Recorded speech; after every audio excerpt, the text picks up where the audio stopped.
sekalian,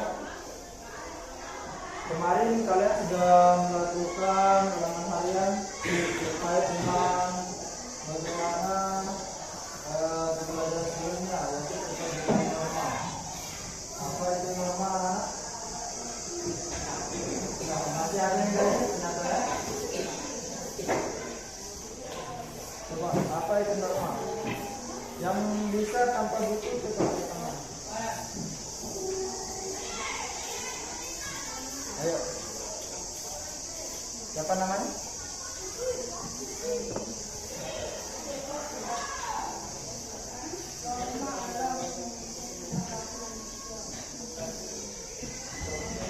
Ya, bagus.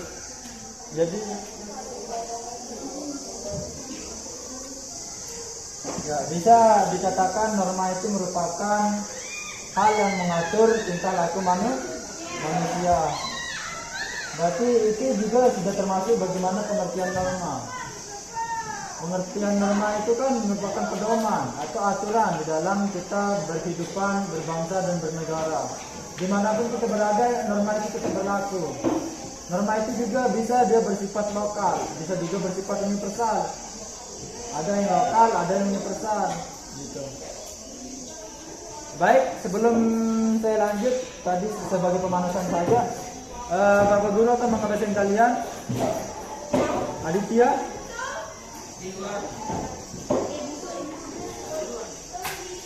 Ahmad Rizal Subandi, Al-Mutasabillah, Arman Failani, Aulin Ulan. Kita sekarang akan melakukan pendalaman materi terkait dengan pembelajaran kita yang kemarin, yaitu terkait dengan norma.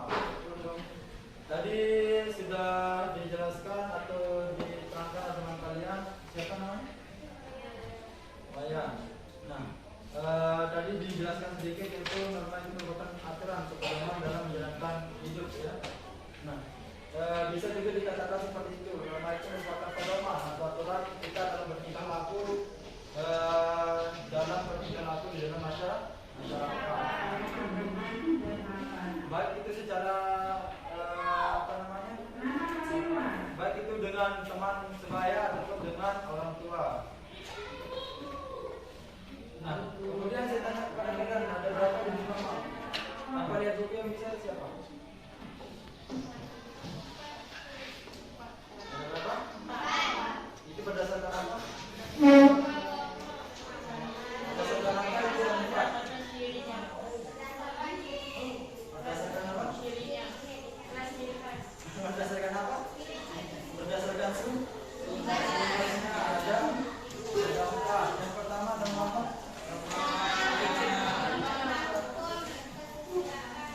Sama norma kedepanan.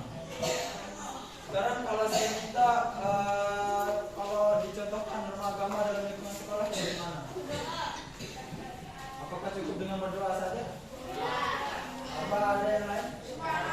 Yang berbeda agama. Ya, apa lagi? Ini peraturan sekolah, itu termasuk norma agama atau norma hukum? Apa lagi? Kalau contoh norma agama di dalam lingkungan sekolah.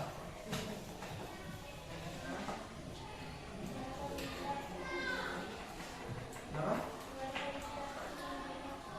Dengan minta setiap jemaah, boleh. Apa lagi contohnya?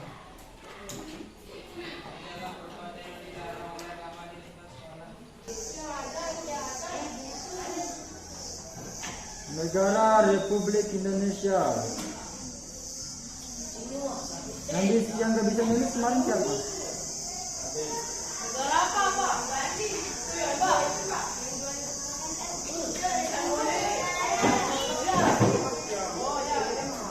Tapi nggak bisa nulis, tapi dari tadi main-main aja kerjaannya. Caranya nggak bisa nulis, nggak bisa baca tuh dengarkan. Jadi gini anak-anak sekalian, mohon diperhatikan ya. Ketika kita melakukan sesuatu secara bersama-sama itu terkadang kita menganggap diri kita tidak diperhatikan oleh seseorang ya. sama seperti kita melakukan gotong royong. Apa sih kebaikan yang kita terima dalam gotong royong itu? Kenapa? Nah, kebersihan itu. Kemudian apa lagi?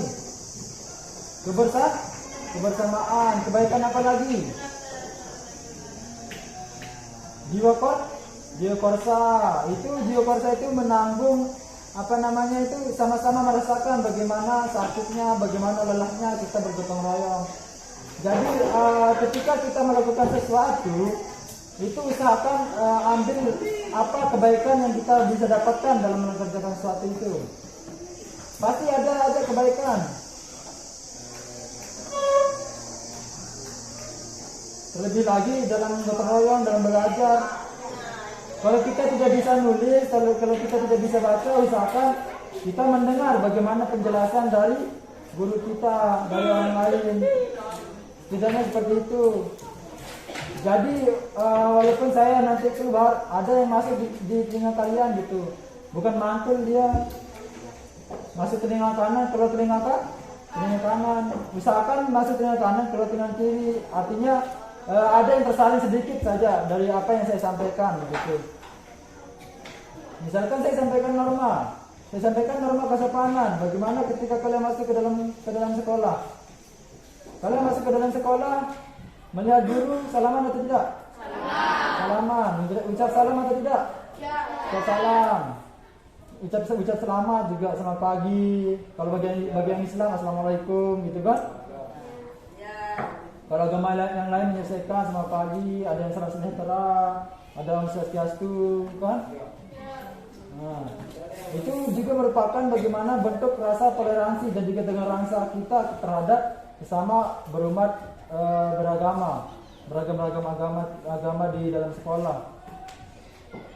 Jadinya jangan kita belajar norma hanya sekedar nulis saja gitu.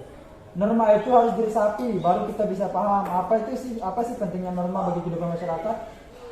Apa pentingnya norma bagi kehidupan masyarakat? Ayo. Nah, kan nggak ada yang tahu kan?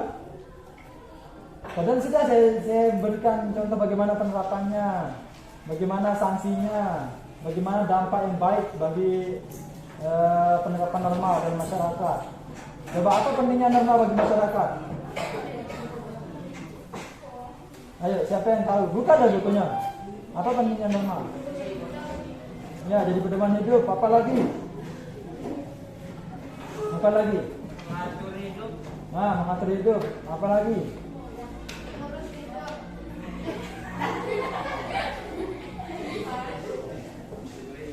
Untuk memperjuangkan hak. Ya, untuk memperjuangkan hak asasi manusia. Kalau berbohong itu pelanggaran norma apa? Norma agama. Norma apa? Norma apa? Norma apa? Kesusilaan. Norma kesusilaan. Karena kita ketahui norma kesusilaan itu, dengar dulu anak-anak. Norma kesusilaan itu berasal dari hati nurani. Kalau kita berbohong itu kan tandanya kita tidak jujur kan? Kalau berbohong. Baik, kita lanjut nulisnya. Sudah ditulis bab 3? Ya. Oke. Udah bisa dilanjut. A. Di bawahnya A. Apa? Proses perumusan.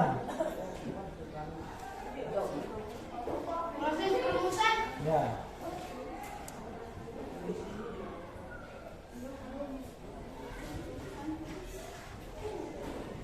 Sudah? Dan pengesahan undang UUD. Dan pengesahan UUD NRI. Ketiga itu ini yang A. Pengesahan UUD NRI tahun 1000. Oke. Baik anak-anak sekalian. Sekarang kita akan melakukan permainan sebagai evaluasi pembelajaran kita yang sebelumnya, baik itu dari bab 1, bab 2 dan bab 3 ini. Mengerti? Oke. Aturannya adalah ketika ada yang kalah, maka dia harus siap menjawab pertanyaan dari saya. Ya? Ya? Oke. Tanpa melihat buku, maka kalian harus menjawab pertanyaan dari saya. Yang bisa menjawab pertanyaan dari saya, maka dia akan saya tuliskan namanya, mendapatkan nilai tambah atau nilai plus. Oke. Kemudian aturan permainan adalah, nama permainan apa kemarin anak-anak? Diam dan tidak berbicara. Diam dan tidak berbicara. Jadi aturannya sudah jelas. Yang mengeluarkan suara, maka dia yang akan kalah. Yang tidak bisa diam juga akan kalah. Oke. Paham tuh? Oke. Bagi yang kalah sudah jelas tadi ya, yang belakang. Oke. Baik. Sudah siap? Ya. Nanti kita akan main dua permainan ya. Ya. Yang pertama yang ini sama-sama melatih konsentrasi, dan yang kedua nanti menirukan gaya. Atau mengikuti gaya yang saya perintahkan ya. Oke. Pernah kok kita mainkan ini di kelas ulang itu? Ya, oke. Baik, permainan pertama kita mulai. Dalam hitungan ketiga kita akan memulai. Nanti yang tergoda dengan kata-kata saya, ketawa atau apa, maka dia akan kalah dan maju. Dan menjawab pertanyaan saya. Oke, siap? Siap anak-anak? Siap. Dalam hitungan ketiga permainan dimulai. 1, 2, 3, mulai. Jangan ada yang tidur. Mana? Gak boleh, harus tetap matanya melek. Mana kalau tidur jaga jadi sih permainannya. Itu yang tidur siapa namanya? Siapa? Siapa namanya yang tidur nih? Ini yang tidur nih. Where you know? Come tomorrow you say to me. Don't plak like this. Maka yes. Gak pernah ya ngomong balik pakai bahasa Sasak kalau di rumah. Tapi lautannya, kenapa bergerak itu siapa namanya? Udah kan tadi saya bilang yang berpindah tempat duduk salah. Siapa namanya? Aditya ya?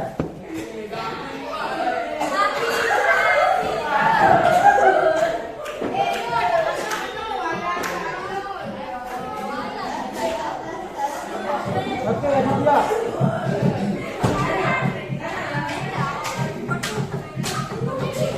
Ayo, dia mana? Aditya. Apa tujuan BPUPKI dibentuk? Cepat menyerah, ayo. Apa tujuan BPUPKI dibentuk? Dapat nilai loh.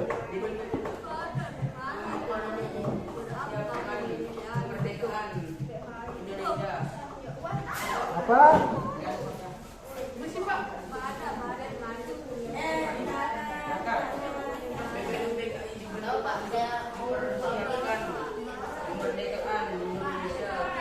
Untuk mempersiapkan apa?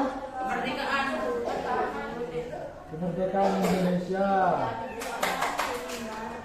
Untuk mengesahkan dasar negara. Untuk apa lagi?